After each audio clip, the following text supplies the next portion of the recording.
Getting to the heart of the matter. Back to Guy, Ben, and Frank with more Inside the News. Welcome back to our third segment of Inside the News for this pre-election show. And we're about 10 days or so out from the election. So this is not the weekend before, but I believe more people are making up their mind this week than would be the weekend right before. I think by then they might have an idea, unless there's those last minutes who have not voted, who will vote in person, walk into the ballot box, and then flip the switch right then and not know. But this is such a polarized election.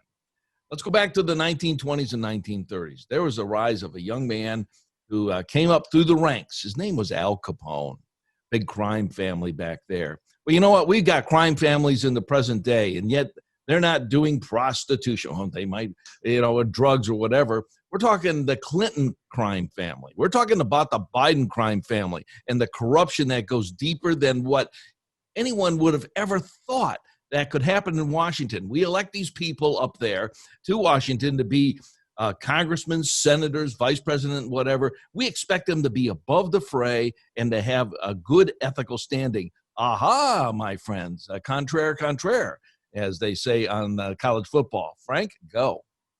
Well, I am sure that the old-time capos of the mafia and the current leaders of places like the Medellin cartel from Latin America are jealous because they never could have risen to the heights of the Biden crime family. And you're right, whether we're talking about the Clintons or the Bidens, the power of these two crime families is something that would make the old mafia guys jealous to the core. What's amazing, though, is how the denial of the media to discuss this story has not been remarked upon except by Trump supporters. I had an article recently in a local paper talking about the Bidens and corruption. And the responses that were written to the editor, the responses that I got on email were all, "It's not true." And I would say, okay, I respect your perspective. Can you give me your beliefs of why it's not true? Well, clearly it's Russian disinformation. Well, the Director of National Intelligence, John Ratcliffe, has said that it is not Russian disinformation. What Hillary Clinton did was sell the basic ingredient of nuclear bombs to Russia. You can't get a clearer definition of treason than that. What Biden has done is use his father's influence to enrich both his father, Joe Biden, and himself and the rest of the Biden family. These are all acts which, whether we're talking about Hillary Clinton or whether we're talking about Joe Biden, should have disqualified those candidates from seeking office, period. And yet somehow, because of the hatred that we've seen from the Democratic Party of anything on the other side, they're willing to accept people like Hunter Biden and Joe Biden, who have apparently profited from relations with international human sex trafficking, who have profited from selling nuclear material to the Russians. They are still considered acceptable candidates. It's a stunning turn in American politics. All right, Ben, I'm going to let you get in on this because we've got a couple crime families here, and you have brought up in past shows the RICO, R-I-C-O, RICO, and I know you're going to bring that up again because you brought this up before. Ben, go.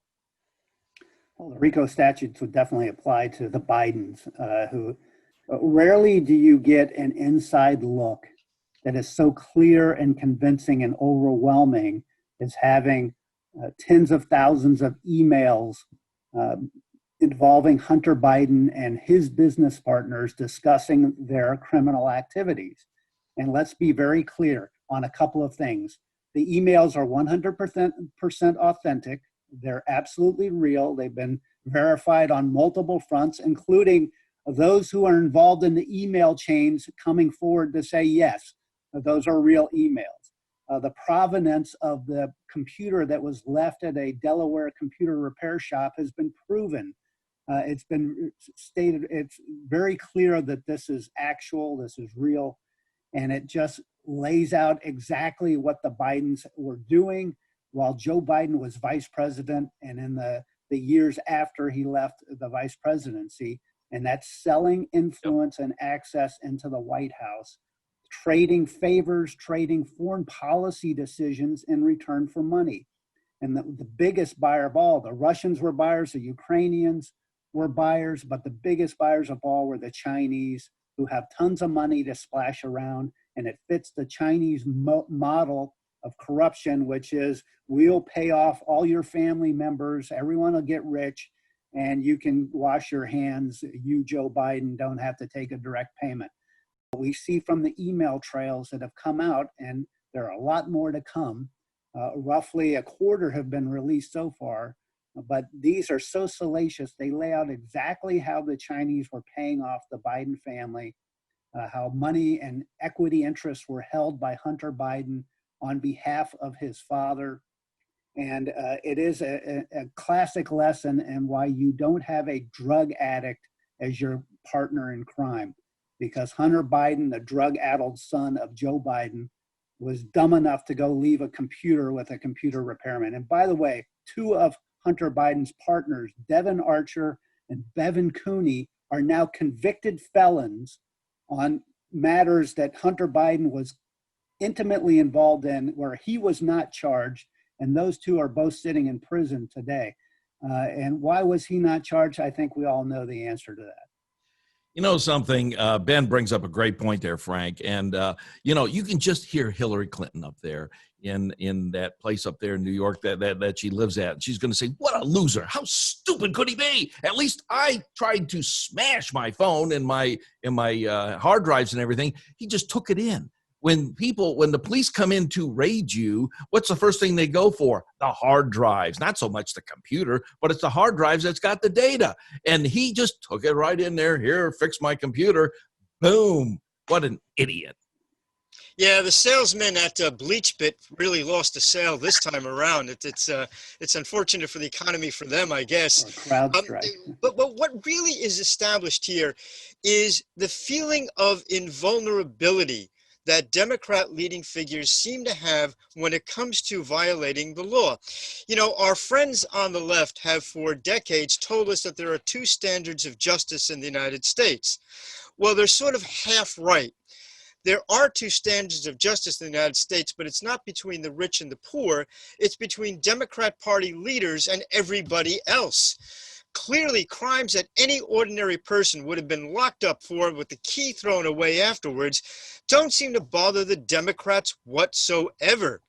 And I think you're seeing this not only in the realm of making money, but also in the realm of simple violations of the law.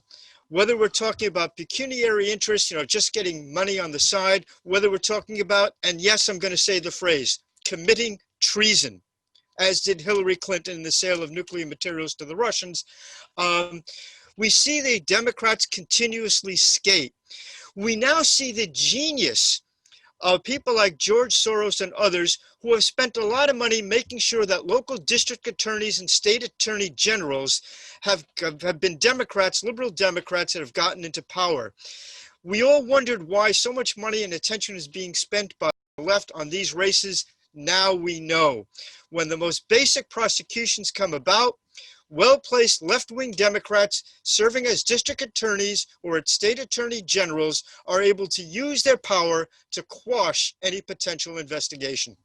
All right, we've got to take a time out here. We're going to be back talking about the media and big tech. Oh, my goodness, is there so much. This is Wehman, Brunson, and Vernuccio. Frank Vernuccio, Ben Brunson, myself, Guy Wehman. We're on AUN TV and YouTube and affiliates across the country. Thank you so much for carrying us. We'll be back.